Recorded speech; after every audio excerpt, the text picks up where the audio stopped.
What's going on, everybody? Marcus back again here with another video. I know it's pretty much an avalanche of videos, but hey, we're all stuck at home for coronavirus. Let's watch some fucking YouTube videos and listen to some GM who hasn't played in a long time tell you how to play the game. But now today's topic is going to be the worst things you can do as a guild master. And the reason why this is important is because the first, I want to say, 6 years of my playing WoW, I was a guild member in multiple guilds, and I had three different guild masters, and they all behave very differently. And they did some things that I thought were great, and they did some things that were just horrific.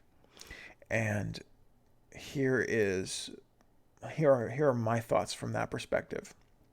So the first GM of the guild I was ever in was a guild called the Phoenix Guard on Jadenar server.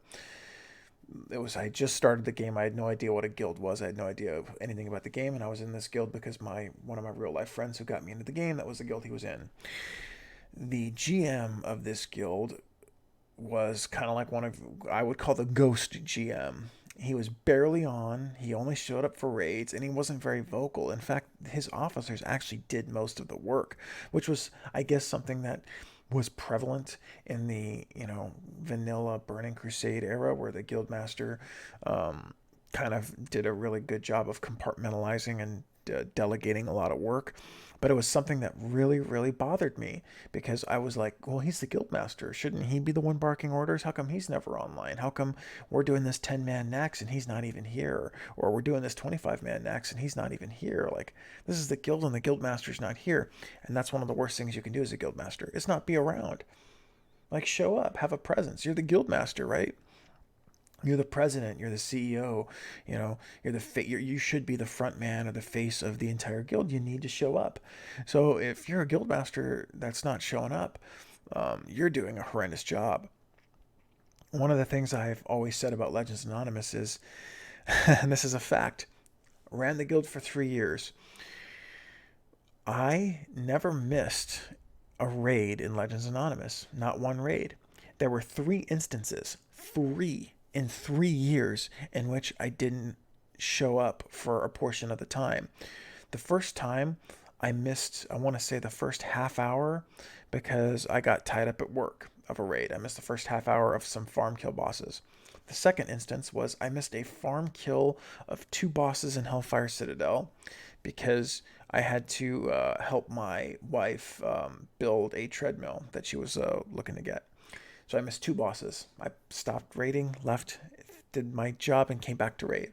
The third instance was I missed a farm kill of Gul'dan and Elisand in Hellfire Citadel. We had killed them like 10 times on farm. I decided towards the end I'm just going to skip this one farm and just let the guys go ahead and do it.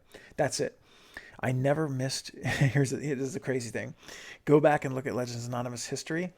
Every single progression kill that Legends Anonymous ever did, from Kargath in Warlords to kill Jaden in Tomb of Sargeras, I was there. In fact, I was the only one there. That has been for every single progression kill during that 3-year period. And that is something that I think it's my badge of honor as a guild master, and it should be a badge of honor for you as a guild master. Never miss a raid unless it's something important. And if you can't make your own raid schedule, you shouldn't be a guild master, period.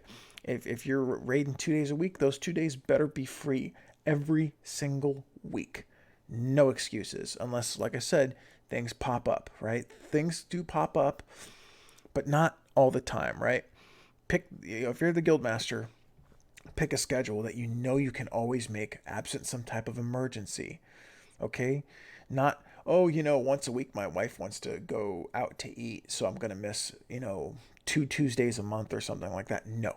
You cannot do that. You cannot be that person. You have to, if you don't have 99% attendance as a guild master, you shouldn't be running a guild. That's just my opinion, because I saw it in my first guild. My second guild master, one of the biggest dues that he did, obviously, was he was there a lot. His name was Jeff, and he ran the guild Goldshire Gangsters.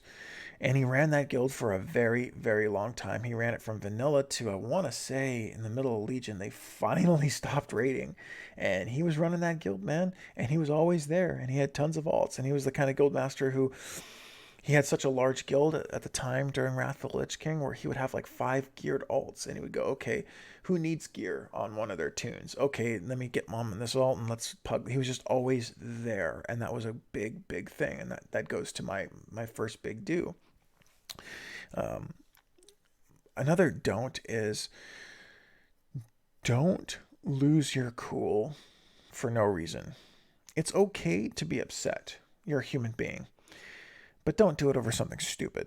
If you're going to cause a ruckus, make it big, right? If there's going to be a big ruckus, there's a big ruckus.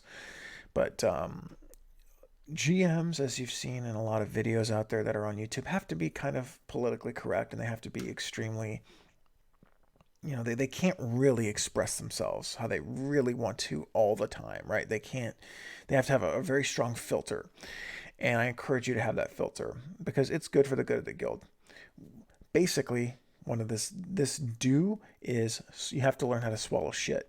Is basically it. You have to have thick skin. You have to learn how to swallow shit. So when someone's being basically unreasonable, you can't just slam the hammer down at will. You have to be reasonable. You have to be above that. And that was one piece of advice that I took to heart from my co-GM on Legends Anonymous. Was I did learn that you can't always just lay the hammer down. You have to be smart about when you do it, and you need to learn how to do it, but you can't do it all the time. And that's pretty much it for this video. I like to keep them nice and short and sweet so that way you can digest them. So make sure you always show up and have a big presence, and don't be an absent GM. Don't be a ghost GM. And secondly, pick your battles, know when to lay the hammer down, and be the voice of reason. You have to be the voice of reason. You see, a lot of GMs out there want to be the yeller and the screamer out there. It doesn't last very long. It just doesn't. So anyways, you guild masters out there, keep pushing forward, keep moving forward. You're going to make it through this. So if you've got any other stories, any do's or don'ts, some things you noticed as a guild member that you liked about a guild master or didn't like, please throw it below in the comments, and we'll catch you guys for the next video.